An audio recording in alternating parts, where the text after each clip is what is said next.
गर्मियों के मौसम में एक गांव में सभी गांव वाले अपनी अपनी छतों पर लेटे हुए थे। चांदनी रात थी और ठंडी ठंडी हवा चल रही थी। उसी गांव में नमन अपनी पत्नी और बच्चों के साथ रहता था।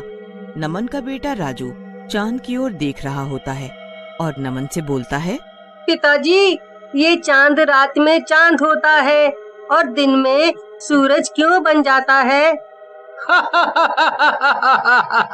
बेटा, चांद और सूरज दो अलग अलग चीजें हैं। सूरज दिन में निकलता है और चांद रात में, समझे? चलो अब सो जाओ, रात काफी हो गई है, मुझे भी सोने दो, कल काम पर जाना है। ऐसा कहकर नमन सोने लगता है, लेकिन राजू को नींद नहीं आती और वो चांद को देखता रहता है। थोड़ी देर बाद चांद का रंग बदलने लगता है और वो लाल रंग का हो जाता है। ये देख राजू नमन से बोलता है, पिताजी, पिताजी, चांद का रंग बदल गया है, देखो देखो वो लाल हो गया। क्या है राजू, सोने दे मुझे।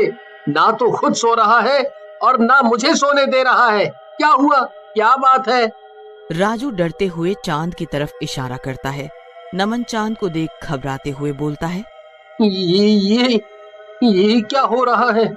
ये चांद तो सचमुच में लाल हो गया है। ये सब क्या हो रहा है? तभी चांद हंसने लगता है और बोलता है, गांव वालों, तुम सबकी मौत आ रही है। कुछ दिनों में सब मरोगे। सब के सब या तो यहाँ से भाग जाओ। उसके बाद चांद का रंग फिर से पहले जैसा सफेद हो जाता है। लेकिन गांव वाले काफी घबरा जाते हैं और अगले दिन सुबह गांव की चौपाल में मिलते हैं। नमन भीमा से बोलता है, भीमा भैया, कल देखा आपने, चांद का रंग बदल गया था और वो हमें मारने की भी धमकी दे रहा था। पता नहीं क्या हो रहा है ये सब कुछ। हाँ, देखा तो मैंने भी अपनी छत से था, लेकिन मुझे कुछ बात समझ नहीं आई। मुझे तो आंखों का भ्रम लगा। अरे भीमा भैया, ये कौनो गणित का सवाल है जो तुमको नहीं समझ आया है? और दारू पिए थे का जब भ्रम लगा? अरे वो चंदवा हम लोगों को धमका रहा था सीधा सीधा, और तुम कहा तो कुछ समझ नहीं आया है? अरे इसीलिए तो मैं तुमसे बात नहीं करता पुत्तन। बिल्कुल जाहिल की तरह बात करते हो। अरे तुम दोनों लड़ो मत। एक तो ये चांद की बात से इतना डर लग रहा है और ऊपर से तुम दोनों भी लड़ रहे हो। मैं तो कहता हूँ आज रात का इंतजार करते हैं और अगर कुछ होता है तो कल फिर मिलेंगे और देखेंगे कि क्या करना है। नमन की बात गांव वालों को जम जाती है और वो रात का इंतजार करने लगते हैं। आधी रात होते ही चांद का रंग फिर से बदलने लगता है और थोड़ी ही देर में लाल हो जाता है। गांव वाले अपनी अपनी छतों पर खड़े होकर ये सब देख रहे होते हैं। मुझे देख रहे हो? लगता है मेरी बात तुम लोगों को समझ नहीं आई। लगता है तुम लोग मर के ही मानोगे।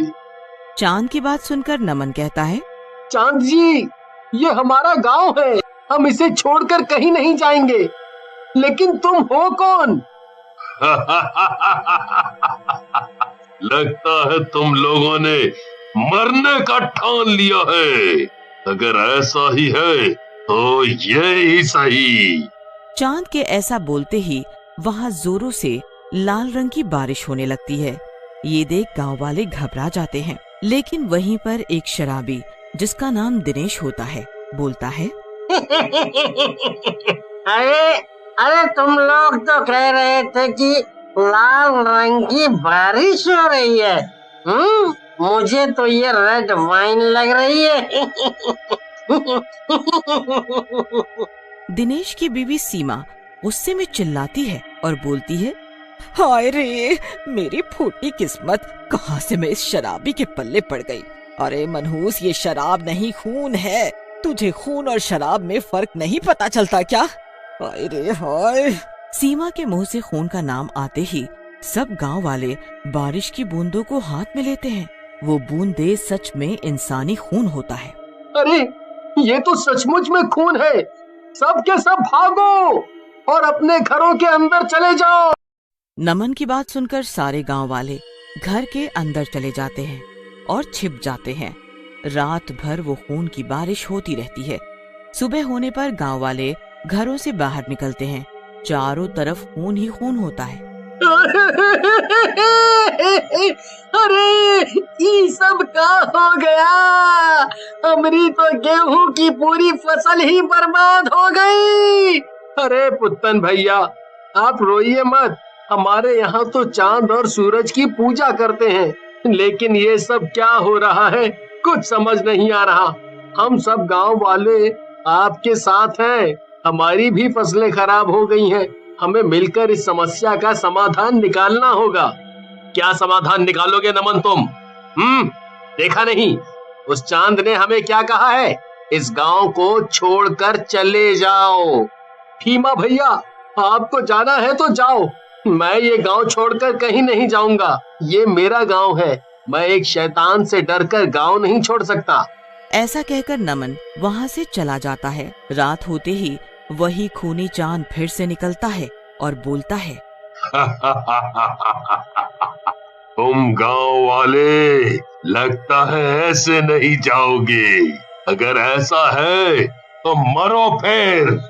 ऐसा कहकर चांद फिर से वही खूनी बारिश करने लगता है। गांव वाले पूरी रात घरों में दुबक कर बैठे रहते हैं और सुबह जब सब बाहर निकलते हैं, गांव वाले अपने अपने जानवरों के पास जाते हैं, लेकिन बारिश की वजह से सारे जानवर मर चुके होते हैं। गांव वाले रोने लगते हैं और परेशान हो जाते हैं। नमन भैया, लगता है अपना इस गांव में इतना ही दाना पानी था। अब हमें ये गांव खाली कर देना चाहिए, नहीं तो अपने पालतू जानवरों के बाद अपना भी नंबर आ जाएगा।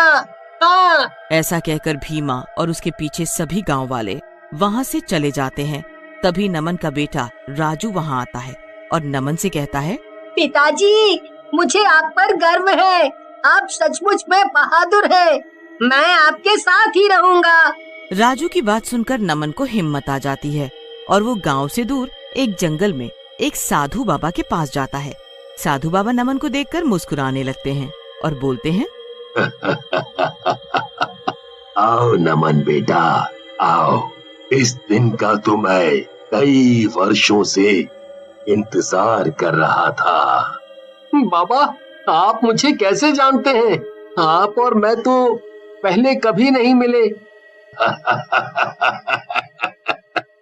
नमन बेटा, मैं तो तुम्हें तुम्हारे पिछले जन्म से जानता हूँ। ये सब जो हो रहा है तुम्हारे पिछले जन्मों का परिणाम है। दरअसल तुम पिछले जन्म में इस गांव के राजा थे और ये चांद रूपी शैतान जो है वो दूसरे राज्य का राजा था। लेकिन बाबा, अगर ये मर गया था तो ये चांद कैसे बन गया? लगता है नमन बेटा तुमने मेरी पूरी बात नहीं सुनी। अरे ये तांत्रिक शक्तियों में निपुण था और इसने अपनी तंत्र विद्या से चांद को बंदी बना रखा है। लेकिन बाबा, अब हम इससे कैसे निपटेंगे? अगर ऐसे ही रहा तो ये सबको मार डालेगा। बेटा, उपाय तो है लेकिन बहुत कठिन है।